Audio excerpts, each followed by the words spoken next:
ඔයාලා මගේ channel එකට අලුත් කෙනෙක් නම් මගේ නම නෙතු. ඔන්න ඉතින් අද vlog එක මොකක්ද කියලා දැනටමත් දන්නවනේ. යන ගමන පරිස්සමින් ගිහින් එන්න කියලා බුදුහාමුදුරන්ටත් අපි පහන තියලා, ගණ දෙවියන්ටත් පහන තියලා තමා අපි යන්න පිටත් උනේ.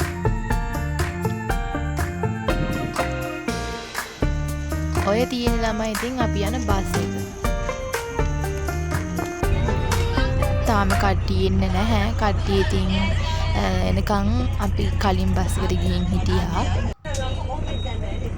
හරි ඔන්න දැන් තියෙන්නේ යන්න. අපි ට්‍රිප් එක යන්න පිටත් උනේ කොහොම හරි ළමයි පාන්දර 4ට. දැන් නම් වෙලාව 5:00 6ට කිට්ටුයි.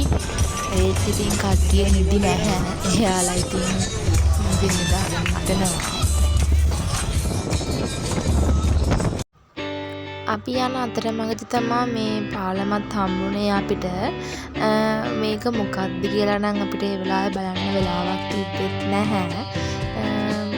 මේක මොකක්ද කියලා දන්න කෙනෙක් ඉන්නවනේ කමෙන්ට් එකක් දාගෙන යන්න. කැමරාවට පේනවට වඩා ඒ view එක මාරම ලස්සනයි ළමයි. මේ වෙලාව උදේ 6:00 7 කිට්ටු වෙලා වගේ කොහොම හරි.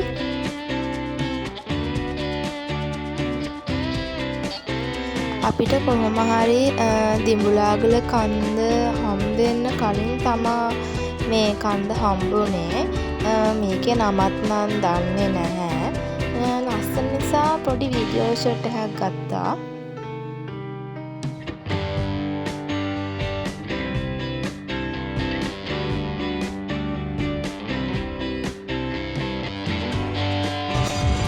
මෙයා නම් ඉතින් කරේ බස් එකට නැගිටලා වෙනම් නිදාගත්ත එක.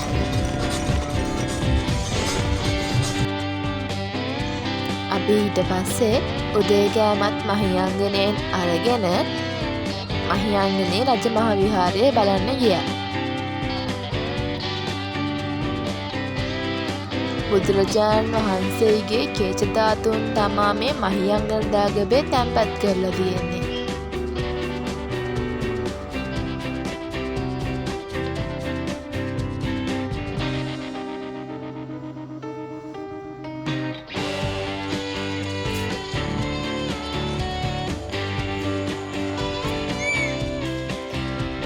ඔන්න ඉතින් මගේ කාමරේට අලුත් ජාලයකුත් ගත්තා. ඊට පස්සේ අපි දුම්හිඳැල්ල බලන්න යන්න පිටත් වුණා.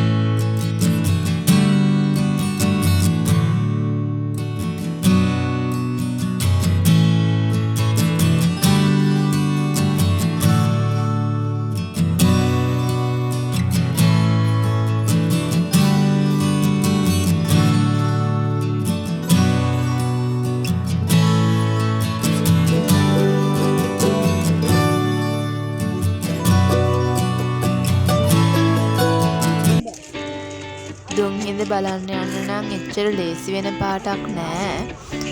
හැමෝම කිව්ව විදිහට නම් එතනට යන්න කිලෝමීටරයක් වගේ කිලෝමීටර් 1ක් වගේ ටිකක් ලොකු දුරක් යන්න වෙනවා. අපි බලමු කොහොමද ඒ ගමන කියලා.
වතුරක් දෙන්න කියලා.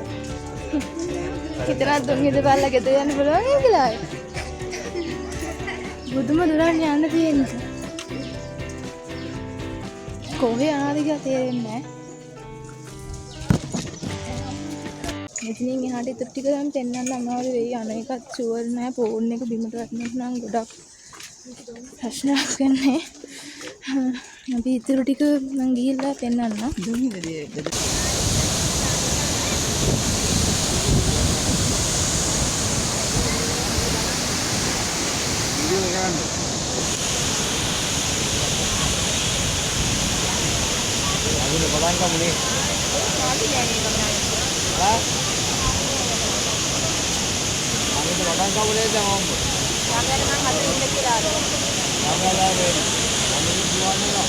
A few moments later. දුම්හිඳෑල්ල බලන්න ගියා වගේ නෙමෙයි එනකොට ගොඩක් අමාරුණා. කකුල් දෙක නිකන් ලොක් වෙලා වගේ තිබ්බේ. සපත් දෙකත් ගලවලා අතේ අරන් ආවේ. ඒ තරමට ගොඩක් අමාරුණා එන්න. අපි මෙතනින් තමා නාලා දවල්ට කෑම කෑවේ. ඒකේ වීඩියෝ ගන්න බැරි වුණා. දැන් අපි යනවා කුමල්වල මහමෙවුනා සපුව බලන්න.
මෙතනින් ඉතින් අපේ ට්‍රිප් එක ඉවරයි. මේ ඉතින් අපි ගෙදර යන්න යන්නේ. අලුත් දවසකින් ආයේ හමු වෙමු. පරිස්සමින්